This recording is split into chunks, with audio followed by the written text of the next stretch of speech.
உள்ளங்களுக்கு வணக்கம், மாலை வணக்கம். எல்லாம் எப்படி இருக்கீங்க? நல்லா இருக்கீங்களா? நம்ம கொடைக்கானலேருந்து பார்த்தீங்கன்னா, இப்போ அடுக்கம் செல்லும் வழியாக கீழே இறங்கி வந்தோம். கிளைமேட் பார்த்தா அத் அவ்வளோ அருமையாக இருக்குது.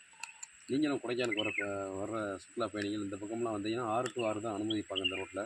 சின்ன வழி தான். ஆனால் உங்களுக்கு வியூ பாயிண்ட் எல்லா இடமும் பார்த்துட்டு கொஞ்சம் நல்லாயிருக்கும். அதே மாதிரி சின்ன ரோடு தான், பார்த்து சேஃப்டியாக போகணும்.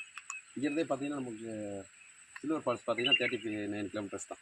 கொடைக்கானலே பார்த்தீங்கன்னா இங்கேருந்து பெருமாமலை ஒரு 35 கிலோமீட்டர், அங்கேருந்து ஒரு 15 கிலோமீட்டர், 50 கிலோமீட்டரில் போகலாம். இந்த பக்கம் வர்றவங்க அதிகமாக நம்ம லோக்கல்காரவங்க எல்லாமே யூஸ் பண்ணுவாங்க. நல்ல ரோடு. நீங்கள் ஒரு பீஸ்ஃபுல்லாக வரணும்னா அந்த பக்கம் நீங்கள் ஒரு வியூ பாயிண்ட்லாம் பார்க்கணுன்னா பார்க்கலாம். இங்கே கீழே கும்பக்கரை ஃபால்ஸ் இருக்குது. அந்த மாதிரி ஃபால்ஸ்லாம் பார்த்துட்டு கொடைக்கானலுக்கு வரணும்னா அந்த வழியை நீங்கள் யூஸ் பண்ணால் ரொம்ப நல்லாயிருக்கும். ஆனால் காலையில் டைமிங் பார்த்தீங்கன்னா 6 to சாயங்காலம் 6 வரைக்கும் தான் இருக்கும். பார்த்து சேஃப்டியாக போகணும். ரோட்லேயே பார்த்தீங்கன்னா இப்போ பாருங்கள், மயில் வந்துருச்சு. மயிலும் காமிக்கிறேன். நிறைய அனிமல்ஸ் இந்த ரோட்டுகளில் இருக்குது. நீங்கள் அதனால தான் 6 to 6 விடுவாங்க. 6 மணிக்கு மேலே யாரையும் விட மாட்டாங்க. ரொம்ப அருமையான ஒரு எக்ஸ்பீரியன்ஸாக இருக்கும் இந்த ரோட்டில் வர்றவங்க. மறுபடியும் இந்த ரோட்டில் சுற்றுலா பயணிகள் வந்தீங்கன்னா உங்களுடைய எக்ஸ்பீரியன்ஸை கமெண்டில் சொல்லுங்கள். அடுத்த வீடியோவில் சந்திப்போம் நண்பர்களே. நன்றி, வணக்கம்.